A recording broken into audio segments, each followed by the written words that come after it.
Bonsoir à toutes et à tous, heureux de vous retrouver pour la tranche info en direct sur votre antenne Canal 10 Télévision avec au programme de cette soirée Info 10, le journal local et régional qui sera suivi du focus, une heure de débrief sur l'actualité locale. Malheureusement aujourd'hui on aura un petit contretemps mais on vous explique tout ça en début de journal et on y va tout de suite.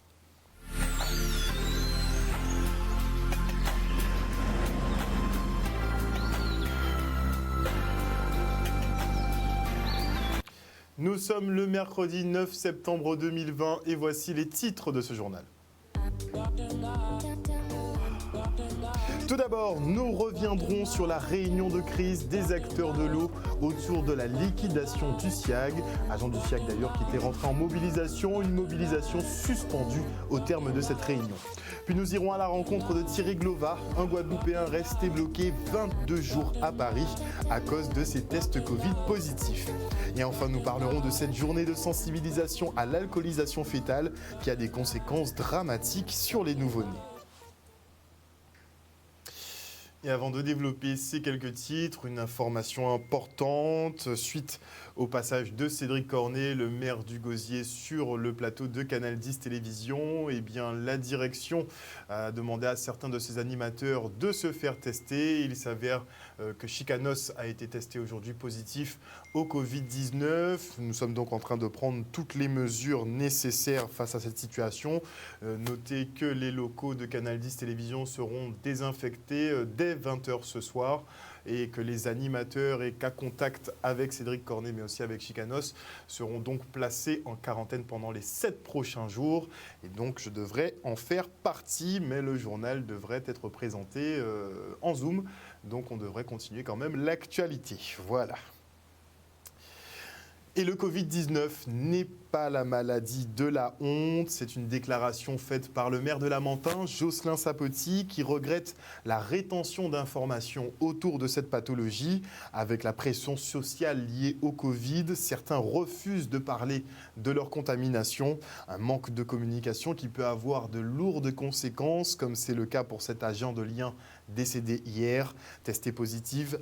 La nouvelle s'est répandue dans la ville et avec un vent de panique, surtout dans les écoles. Et par mesure de précaution, l'école de la Rosière a été fermée pour désinfection et les personnels d'éducation seront tous testés. On fait le point avec Jocelyn Sapoti. J'ai appris qu'on avait un décès sur le territoire et que cette personne, malheureusement, et j'envoie toutes les condoléances à la famille, d'autant plus que c'est une personne que nous connaissons, avait été testée au coronavirus, a été testée positive au coronavirus. Et de là, bien sûr, j'ai fait mener une enquête. Et je découvre à travers l'enquête que cette personne, effectivement, qu'on connaît, elle travaille dans une association qui, elle, travaille à l'école de la Rosière. Personne n'était informé de cette affaire. Et si la mairie n'avait pas déclenché ce protocole et déclenché une enquête, personne n'aurait su. Et je dis que c'est dommage. Ce n'est pas la maladie de la honte. C'est un devoir d'informer quand vous avez une alerte, quand vous avez l'information que vous êtes positif. C'est un devoir aussi pour les services de l'État de nous informer. Et nous n'avons pas été informés. Et c'est dommage, et c'est fort dommage. Ce sont les services de la mairie, et je tire un grand chapeau au personnel de la mairie de Lamentin et au personnel du CCAS de la mairie de Lamentin qui a mené l'enquête et qui, de fil en aiguille, a reconstruit l'affaire et a pu effectivement avoir les éléments probants que cette personne, on ne peut pas dire qu'elle est décédée du coronavirus, mais avant son décès, avait été testée positive au coronavirus. On part maintenant pour la conférence de presse de l'UTS-UGTG qui dénonce les mauvaises conditions de travail et d'accueil au CHU de Pointe-à-Pitre en ces temps de Covid-19. Nous sommes là avec tous militants, tous dirigeants syndicats qui travaillent dans les hôpitaux, dans les cliniques en Guadeloupe, également à EHPAD Montverguin aux Abîmes, pour d'abord pour crier, lancer un cri d'alarme, mais également un cri de révolte par rapport à ça et au quoi fait nous subi depuis quelque temps en matière de santé en Guadeloupe. Nous savons qu'effectivement, il y a un vrai problème de santé majeur qui c'est la pandémie à Covid-19. Nous comprenons effectivement que nous sommes à l'abri puisque nous sommes très peu, tout selon ce que tu dit, que 13 morts en février-mars, un système de contenu du fait du confinement. Vacances passées, nous montons des résultats, nous avons des centaines de Guadeloupéens qui sont touchés par le Covid. Des centaines de Guadeloupéens qui pas ni symptômes, mais ils ont continué à fonctionner comme si de rien n'était alors qu'il y a eu Covid. Des centaines de Guadeloupéens soldats qui ont Covid positif qui ont continué à circuler. Nous avons également des centaines de Guadeloupéens qui couchent à l'hôpital. Qui a dans le secteur Covid des urgences, mais également qui a dans tous les lits hospitaliers, tous les hôpitaux de Guadeloupe. Nous sommes en situation qui est grave. Donc il faut nous riposter. Riposter en tout cas nous, personnels de la santé. Parce que si nous qui travaillons à la santé, nous qui connaissons, qui nous médecins, qui nous pas médecins, nous qui avouons, nous pas dire rien, nous criminels, nous responsables. Nous avons dit également que les médecins également qui connaissent même gens qui sont dans cette situation-là. Ce n'est pas normal que ne pas parler. Pas normal que pas dire rien. Nous avons dit également les représentants politiques, nous les élus, tous les hôpitaux de Guadeloupe, en tête à union élus. Soit maire commune là, soit on qui représente le conseil départemental, tous les élus, CKCG, dans les instances d'administration à l'établissement, qui s'est acheté restant là. Ils ont nous à gravité à cette situation là. Ils n'ont pas dit rien non plus. Ils ont côté de monter, descendre dans toutes les écoles avec la carte, tout va bien. Vous pouvez circuler pour même pas ça. Vous pouvez même si vous même pas ça. Vous pouvez barrer pour ni masse. Ça veut dire que c'est mettre masse pas ni rien en plus et bon mort. À pas tout dire mort. Parce que nous avons des gens qui prient, qui payent mort, mais qui payent pour la vie. Qui payent pour la vie. Donc c'est toutes ces situations-là que nous concernons à dénoncer. Donc son alerte, son dénonciation, mais également son révolte que nous exprimons. Et révolte ça, nous avons organisé de façon à ce qu'il fait en la rue là aussi, si on partit de ça, nous avons dit. Hier soir, les acteurs de l'eau étaient réunis au Vélodrome de Gourdeliane pour discuter du devenir du SIAG. Et une réunion qui s'est relativement bien passée avec une petite intervention assez musclée d'Emoun Guadeloupe. Ça, ce sera à voir dans l'intégralité. Mais en tout cas, au terme de cette réunion, les syndicalistes ont décidé de mettre un terme à la mobilisation. Le reportage. En fait, ce n'était pas seulement les syndicats, c'était les syndicats et aussi les communautés d'agglomération, avec d'ailleurs la région et le département. L'idée, c'était de faire un point sur le sujet de la suite et de la gestion de l'eau aujourd'hui par le SIAG. C'est ça le point d'orgue. Alors évidemment, il y a la grève qui était un des points évidemment qu'on a abordé, mais pas seulement. L'idée, c'était vraiment de commencer à amorcer les pistes pour la suite. J'espère que ça a apporté un peu de clarté, c'est-à-dire qu'on a un peu compris quel était le schéma, quel était le calendrier, même s'il n'est pas encore complètement précis. On a compris qu'on était en phase de travail, et c'est ça qui est important. L'objectif final, il est vraiment la création d'un syndicat mixte ouvert à l'échéance du début de l'année prochaine. Mais pour arriver à ça, il y a plein de choses qu'il faut faire avant, et notamment, il y a la dissolution du SIAG qui est indispensable. Enfin, c'est tout à fait normal. Nous avons appris que l'UNSAID était en grève concernant le SIAG, concernant les accords passés lors de la rencontre du 28 juillet.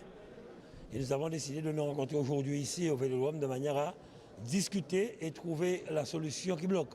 Et effectivement, il y a eu des financements qui sont entrés, mais que le syndicat n'avait pas.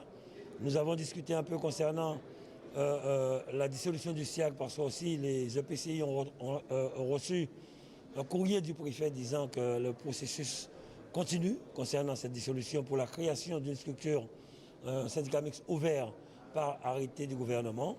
Donc là actuellement, effectivement, nous avons pu discuter pour garantir, dire au personnel qu'ils auront une garantie de leur salaire, qu'ils auront une garantie de leur emploi. Et que là, nous sommes en train d'acter un document pour pouvoir remettre au syndicat avec les sommes qui sont entrées au SIAG et rapidement aussi une demande à ce que le préfet puisse les recevoir, discuter avec eux. Tous ces élus-là qui ne sont pas engagés, qui ne sont pas respectés, signataires, ils ont tout porté dans l'espace de 3 jours. Puis ils ont versé en première partie à somme là qu'ils ont doué là. Ça qui permet de pérenniser au moins le salaire à ces camarades-là pour au moins 2 mois.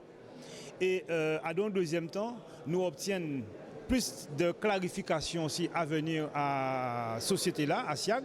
C'est-à-dire que nous avons des décret effectivement de dissolution qui paraît que le préfet là a envoyé les présidents de PCI. Mais il n'empêche que, contrairement à ça que nous attendons, la structure qui est mise en place, mais elle veut les travailleurs. Et donc, c'est fondamentalement, c'est ça que nous avons commandé. Nous ouvrons quand même à dans discussion là. Tenir l'eau inquiétude. Parce que tini des suppositions, tini des contre-vérités, c'est pour pas faire débat là directement, en pas trop étendement là, mais de toute manière dans la négociation, nous avons montré véritablement que ce sont des dossiers que nous avons maîtrisés et contrairement à ce que ça a dit, là ça peut gagner pour les salariés. Nous faisons mouvement là pour nous te montrer mécontentement nous et pour nous te faire c'est respecter nous, respecter parole là. Donc ils savent de quoi nous capables à présent. Nous que dans l'immédiat recommencer à travailler, mais tout en restant réactif. Après 22 jours d'attente et de galère, Thierry Glova a enfin pu rentrer ici en Guadeloupe. Parti en Afrique pour une action humanitaire, il restera 3 semaines à Paris à cause de tests positifs successifs qui revenaient tous positifs. Il en a d'ailleurs réalisé 7 au cours de son séjour. Et dans l'impossibilité de prendre l'avion, il sera hébergé tantôt à l'hôtel, tantôt dans la rue. Une situation intolérable que vivent les voyageurs que l'on empêche de rentrer chez eux. Il témoigne au micro d'Olivier Félix. C'est un voyage qui a duré 1 mois et 10 jours, alors qu'il aurait dû durer 16 jours. Je suis resté 22 jours bloqué par les préfectures, les lois bizarres. Et ce matin, Corsair a voulu me bloquer encore. Pour nous, les Domiens, on nous met 72 heures. Pour d'autres destinations, on leur met 96 heures pour le test. J'ai pas rencontré des Guadeloupéens, mais il y avait des gens, il y avait des humains. Et c'est une situation sanitaire et sociale que je dénonce, que l'État, le gouvernement qui donne des milliards à des laboratoires pour faire des tests, qui nous prennent pour des cobayes à nous tester, devrait donner aussi de l'argent pour qu'on puisse héberger les personnes positives. Je leur ai montré moi-même, je leur ai envoyé les liens des vidéos que je suis dans la rue en train de filmer. Il y avait d'autres personnes avec moi dans la rue qui ne peuvent pas prendre leur avion, qui sont bloqués. Avant, ils donnaient des masques, mais ils ne donnent plus de masques parce qu'il y a eu trop d'abus. Les gens allaient dans les pharmacies et ils prenaient les masques, donc plus de masques. Mais je vous dis, moi je suis positif 7 fois. Et vous me mettez dans la rue en plus. Et vous ne me donnez pas de masque, vous ne me donnez pas de gel. Que fait l'État? Parce que tout ce qu'on entend dans les médias tous les jours, c'est boum, boum, boum, boum, boum, boum, boum. Et dans la réalité des choses, moi, je vais révéler les choses. Je vais être une voix pour que les gens sachent réellement ce qui se passe. Vous êtes pestiféré, alors que vous n'êtes pas forcément quelqu'un vous n'avez rien fait de mal, vous n'avez pas de symptômes. Peut-être même des gens de votre famille ne vont pas vouloir vous accueillir. Peut-être même des amis ne vont pas vouloir vous accueillir. Donc en fait, c'est une situation dans laquelle l'État nous met qu'il faut dénoncer parce que des gens souffrent. Ce matin, j'arrive tranquillement à Corsair et j'arrive poliment, je dis bonjour. Je dis voilà, j'ai un test négatif, c'est moi qui suis venu la semaine dernière. J'aurais pas dû dire ça parce que quand j'ai dit ça, c'est la même dame qui me servait une semaine avant. Et là, elle a commencé à me dire monsieur, vous êtes blacklisté, Corsair porte plainte contre vous, on ne peut rien faire pour vous. Vous n'aurez pas de billet. Je dis ah bon? Je dis mais la frégate des îles, je les ai appelés hier, le 8. Ils m'ont dit qu'ils vous ont appelé, que mon billet est ouvert, qu'il n'y a pas de problème. Donc dans ces cas-là, moi c'est pas ce que mon Dieu m'a dit dans ma prière ce matin. Appelez votre direction. Parce que moi il m'a dit que je monte dans l'avion. Donc je leur ai fait appeler leur direction, ils ont été faire une médiation. Une dame de ma couleur, une dame noire est revenue vers moi, c'est elle qui a été faire la médiation. Et elle me dit finalement vous pourrez partir. Alors qu'on venait de me refuser le billet ce matin. Mais à condition que vous payiez 150 € de pénalité. Je dis ah bon? Alors que mon billet est ouvert, normalement? Oui, mais comme la direction vous a blacklisté, vous devez payer 150 €. Je dis je vais les payer et je vais donner ce document aussi à mon avocat. Et dès que des cas de Covid sont détectés, notamment dans les administrations publiques, eh bien, l'on procède à la fermeture pure et simple des locaux. Et c'est ainsi que la mairie de Sainte-Anne fermera ses portes jeudi et vendredi pour une désinfection suite à une demande de l'Agence régionale de santé. Et l'école Pierre Foucan de Morne-à-l'Eau, elle aussi, sera fermée donc jeudi et vendredi. Reprise d'une activité normale lundi matin. L'alcool, lui, est à proscrire pendant la grossesse. La consommation, même réduite, peut entraîner un syndrome d'alcoolisation fœtale qui a des conséquences graves sur le développement de l'enfant. Fausse couche, retard de croissance, enfant prématuré, malformation physique, troubles mentaux, troubles de la mémoire et aux difficultés d'apprentissage. La liste des pathologies est extrêmement longue. Alors comment résister à la tentation? Des réponses dans ce reportage. Zéro alcool pendant la grossesse. 9 mois pour un bébé en bonne santé, c'est aussi zéro alcool pendant la grossesse. Malheureusement, il y a encore des femmes qui consomment de l'alcool pendant la grossesse.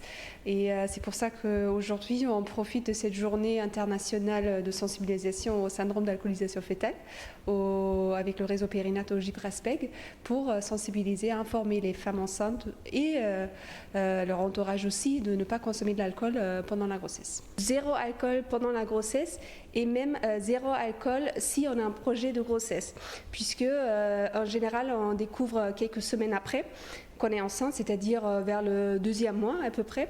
Et alors que le développement dans le ventre de la femme, de la mère, ça commence déjà dès la première semaine.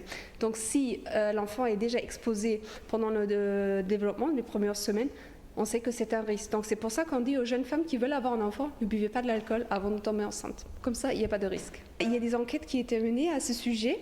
Donc déjà, on sait de façon générale, 80% des femmes en âge de procréer consomment de l'alcool en France en général. Donc là, je vais vous donner les chiffres pour la France parce que malheureusement pour la Guadeloupe, on n'a pas trop de chiffres. Et les enquêtes ont montré qu'entre 30, ça dépend des enquêtes, entre 30 et 40% des femmes enceintes disent de continuer à consommer de l'alcool pendant la grossesse. Ça peut être un verre de temps en temps ou aussi un verre régulièrement, c'est-à-dire une fois par semaine, voire plus. Donc c'est assez alarmant.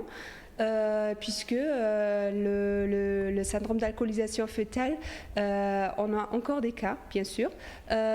Donc, on sait qu'une naissance par jour, il y a un enfant par jour qui naît avec un trouble de ce spectre de syndrome d'alcoolisation fœtale et un enfant par semaine qui naît avec le syndrome total, c'est-à-dire avec plusieurs symptômes de cette maladie.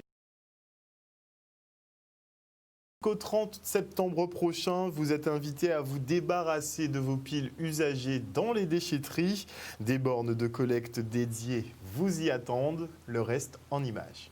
C'est la 6e édition de la Semaine européenne de recyclage des piles. Et donc c'est dans ce contexte-là qu'on organise un petit concours avec plusieurs déchetteries.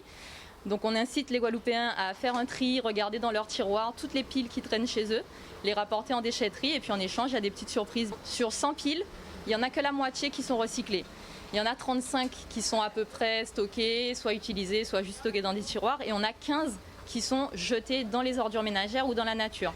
Pour vous donner un petit exemple, si vous prenez une pile bouton, les toutes petites piles, une seule pile, ça peut polluer 400 litres d'eau ou 1 mètre cube de terre et ça pendant 50 ans. On a une pile qui ne fonctionne plus, ce qu'on va faire c'est qu'on l'enlève, on la met dans un petit tiroir parce qu'on ne va pas se précipiter tout de suite à la déchetterie.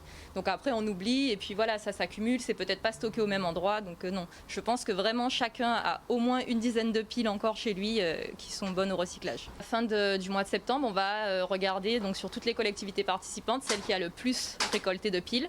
Et puis voilà, cette collectivité sera récompensée. Avec le concours de tous nos administrés, vous savez que par rapport le CIVAD représente un lieu géographique qui représente Jarry, qui est le poumon industriel de la Guadeloupe, Bémaro, Abîme, Pointe-à-Pitre, Le Gousier, les gens vont venir. Bien entendu, nous avons la partie Petit-Bourgoyave qui font partie des communes membres du CIVAD. Nous pensons qu'avec tous les administrés, et dans cette récupération des piles usagées, comme l'a dit Madame Mounsami, eh bien, nous allons éviter que notre nature si belle de la Guadeloupe soit polluée par des piles, alors qu'aujourd'hui nous avons la possibilité de les recycler et de les revaloriser. On va avoir toutes les déchetteries de la Carle, donc Désirade, Sainte-Anne, Saint-François. On va avoir la déchetterie du Moule aussi. Ensuite, on a Marie-Galante. Et puis, on aura donc bien sûr le CIVAD et le Lamentin et Des pour la communauté d'agglomération Nord-Bastère. La DAF poursuit ses opérations de contrôle sur les marchés du département. Et aujourd'hui, ils se sont rendus au vélodrome de Gourdeliane pour s'assurer que les mesures d'hygiène et de sécurité sont respectées. Regardez. Évidemment, c'est très important. C'est à la demande de la préfecture express que nous avons mis en place un contrôle très rapproché au niveau des marchés parce que ce sont des points sensibles et Gourdeliane particulièrement puisque c'est un point de regroupement des produits puis de redispatching des produits sur l'ensemble de l'île. Donc aujourd'hui, c'est une mission de vérification du bon respect des mesures. Et même si le marché est bien organisé maintenant et si les organisateurs ont parfaitement compris ce qu'on attendait d'eux, il est important d'avoir des contrôles réguliers de l'autorité publique pour en permanence sensibiliser les commerçants et les clients au respect de ces règles. Parce que eh bien, les habitudes reviennent. C'est vrai que c'est contraignant de changer ses habitudes de travail Et notre présence permet de redresser les petites dérives éventuelles et de garder un marché qui fonctionne bien. On a été accompagné pendant le confinement avec M. Etienne, qui nous a très bien conseillé. Ça nous a servi de leçon. On a été réprimandé aussi. Mais aujourd'hui, ça va. Ça va. Il y a la délimitation, il y a le placement entre les voitures, il y a l'espace, il y a la distanciation. Et nous avons exigé le port de masque qui est obligatoire. C'est une bonne geste de leur part, parce que depuis au départ, ils nous ont accompagnés difficilement. Ils nous ont laissé la main libre pendant un petit moment, mais c'est normal qu'ils fassent un contrôle pour voir que si tout a été respecté. Et je crois que, bon, s'ils ont des reproches à faire, on va voir, mais pour l'instant, à mon avis, on maintient les règles. Alors aujourd'hui, eh bien, l'agencement est bien, hein, comme vous pouvez le voir. L'espacement entre les différents états, les stands, est respecté. Il n'y a aucun endroit où les clients sont agglutinés, donc on a une bonne fluidité dans la circulation des personnes. Ça, c'est très important. Le port du masque, globalement, bien évidemment, tout le monde a son masque, mais on a encore des gens qui portent le masque de façon un petit peu défaillante, avec le masque sous le nez ou sous le menton. Mais là, nous allons de nouveau insister, quand on manipule le produit, quand on sert le client, quand on est en interaction à plusieurs personnes, il est impératif de porter correctement son masque. Avant de se quitter, on fait un point sur la mobilisation des agents de sûreté de l'aéroport Paul Caraïbes. On a été conviés à la négociation hier après-midi, donc on a débuté la négociation à 14h. Il y a des points sur lesquels nous avons avancé, d'accord ? Cependant, il reste encore des points sur lesquels les parties sont en total désaccord, donc notamment sur les retenues sous salaire dues au chômage partiel et le champ d'application de l'accord Binot. Et nous avait été demandé de ramener un document ce matin pour étayer nos propos sur cet accord Binot. Nous avons ramené une décision de justice rendue par la Cour d'appel de Basse-Terre au mois de mars 2020. Et notre direction nous demande aujourd'hui un délai pour pouvoir analyser cette décision de justice. Je dis bien, il voudrait analyser une décision de justice. Donc voilà, ce sont les points sur lesquels nous butons aujourd'hui. Et donc nous allons reprendre la négociation d'ici peu. Nous avons eu un protocole qui avait été signé le 20 février 2020. Tous les points n'avaient pas été respectés. Donc il y a des choses qui sont venues s'ajouter par rapport à la crise sanitaire et par rapport au dispositif du chômage partiel. Et il y a des pratiques qui sont mises en place par notre direction et que nous avons jugées par le biais de conseils qui nous ont donné leur avis sur ces pratiques. Et donc nous sommes en total désaccord avec les pratiques mises en place par notre direction. Nous sommes toujours dans le cadre de la négociation, nous sommes ouverts au dialogue. Nous avons une direction qui est ferme sur certains points et notamment sur le fonctionnement du chômage partiel et l'application qu'ils en font du dispositif. Et donc la négociation est encore en cours, mais nous restons aussi très fermes par rapport à nos revendications et en appui justement avec les éléments que nous ont fournis nos conseils. Voilà, chers téléspectateurs, nous sommes arrivés au terme de ce journal. Merci pour votre fidélité. N'oubliez pas que sur Canal 10 Télévision, vous faites l'information que nous diffusons. Le journal revient demain à 18h30. En attendant, passez une excellente soirée à l'écoute de nos programmes. Ciao.